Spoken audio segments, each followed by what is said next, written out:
Now, let's talk about the airplane and look at some of the scriptures here. Genesis 41:43, and he made him to ride in the second chariot which he had, and they cried before him, bow the knees, and he made him ruler over all the land of Egypt. Exodus 14:25, and took off their chariot wheels, and they drove them heavenly, so that the Egyptians said, let us flee from the face of Israel, for the Lord fighteth for them against the Egyptians. 2 Kings 2:11, and it came to pass that they went on and taught, that behold, there appeared a chariot of fire and horses of fire, and parted them both asunder. And Elijah went up by a whirlwind to heaven, that they drive them heavenly. So the Egyptians said, let us flee from the face of Israel, for the Lord fighteth for them against the Egyptians.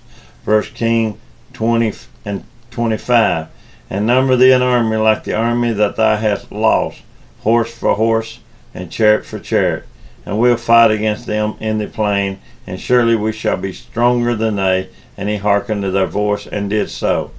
2 Kings 2:11, and it came to pass that they still went on, and taught, that behold, there appeared a chariot of fire and horses of fire, and parted them both asunder. And Elijah went up by a whirlwind to heaven. 1 Kings 7:33, and the works of the wheel was like the works of a chariot wheel, their axles and their navel and their foliage and their spokes were all molded. Psalms 83:13, O my God, make them a wheel at the stubble before the wind. Proverbs 20:26, a wise king scattered the wicked, and bringeth the wheels over them. Ezekiel 26:9, and he shall set engine of war against their walls, and with his axles he shall break down thy towers. Now, if you will, before we go a little farther on down to show you the airplane design, I want you to notice here in the Genesis 41:43, and he says the second chariot which he had. You know, there are different stages. Just like I said, there's wheels, and there's wheels in the middle of the wheel and so forth, and there are chariots of God. The angels ride upon chariots. We have chariots. Chariots is anything that carries you, just like your wagon, just like your car, just like your rocket, your plane, anything, a horse. In other words, they carry you. It's a chariot. It's something, or a horse, in other words, to say it carries you. Because the reason I say that is, as we go on down, you'll see. And it says, and yet there was a chariot, but yet it's here, it talks about in these Exodus 14:25, and it said, took off their chariot with them to drive them heavenly.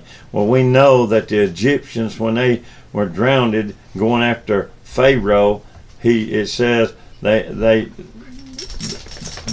took their chariot wheels and they drive them heavenly. And they sure did. They died, but one thing about it, their wheels, it went out from under them. In other words, they drowned.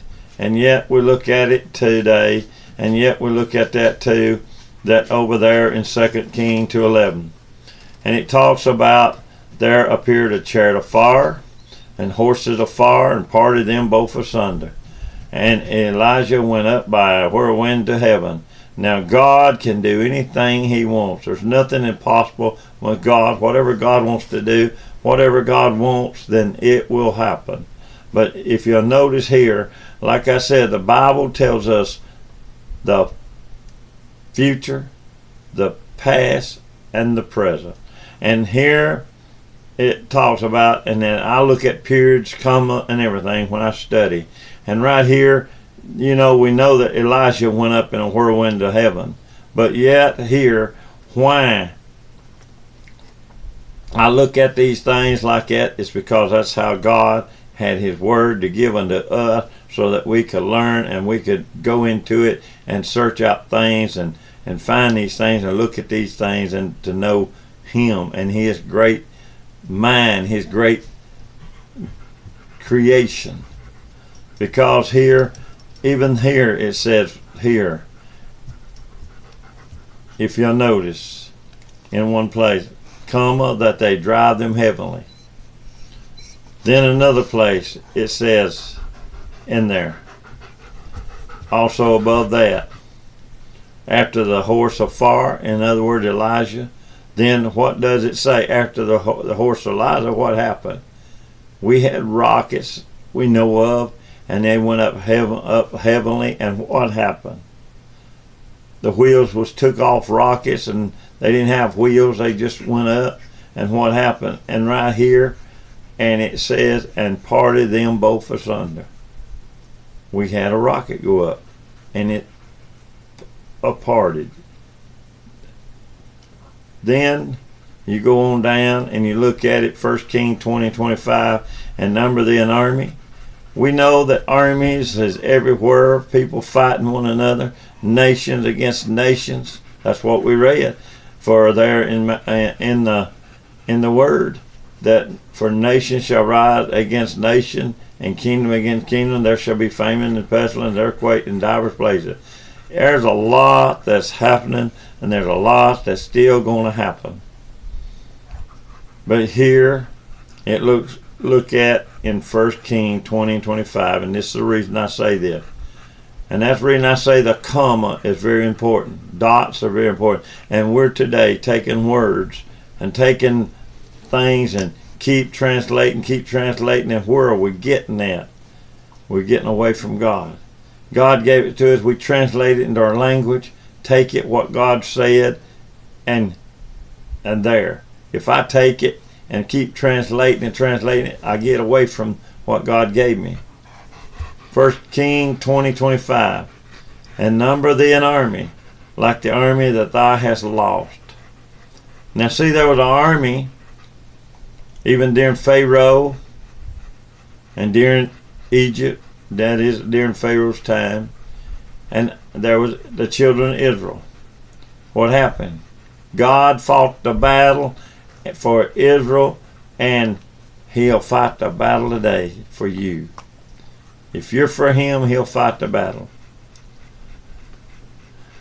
And he can.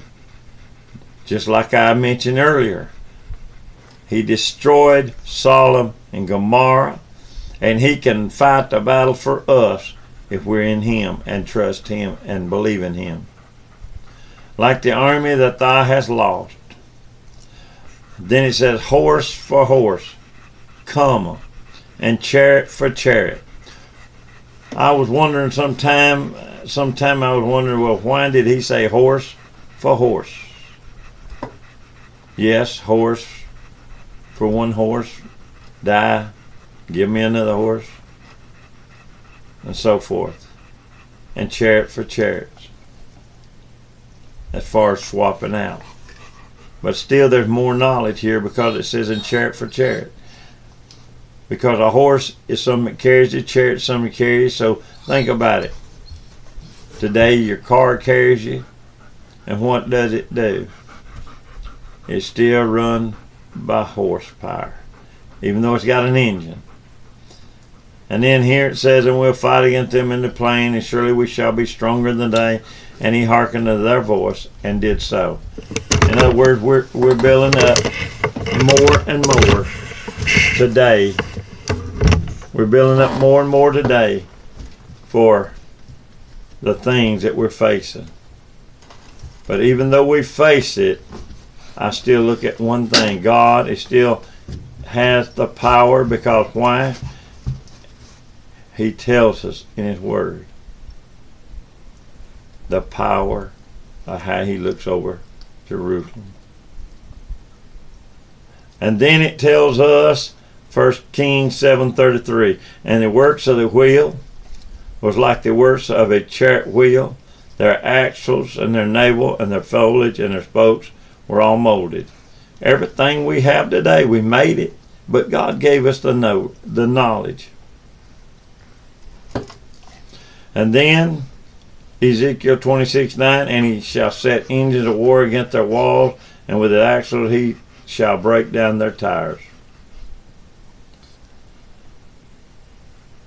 Think about it. Engines. What do we have today? Airplanes and so forth. Now, here's the way I want to show you the airplane. 1 Kings 7:32, and under the borders were 4 wheels, and the axles of the wheels were joined to the base, and the height of a wheel was a cubit and a half a cubit. Ezekiel 1:8, and they had the hands of a man under their wings on their 4 sides, and they 4 had their faces and their wings. Ezekiel 1:9, their wings were joined one to another, they turned not when they went everyone straight forward. Now, when I read that about the design of an airplane, you take an airplane and look how it's made today. You look at the design and all, where the wheels are under the base, the height of the wheel, and so forth. But I want you to know that we're going to go in this a little more, and I want to show you this, and that'll have to be in part 3 of airplane.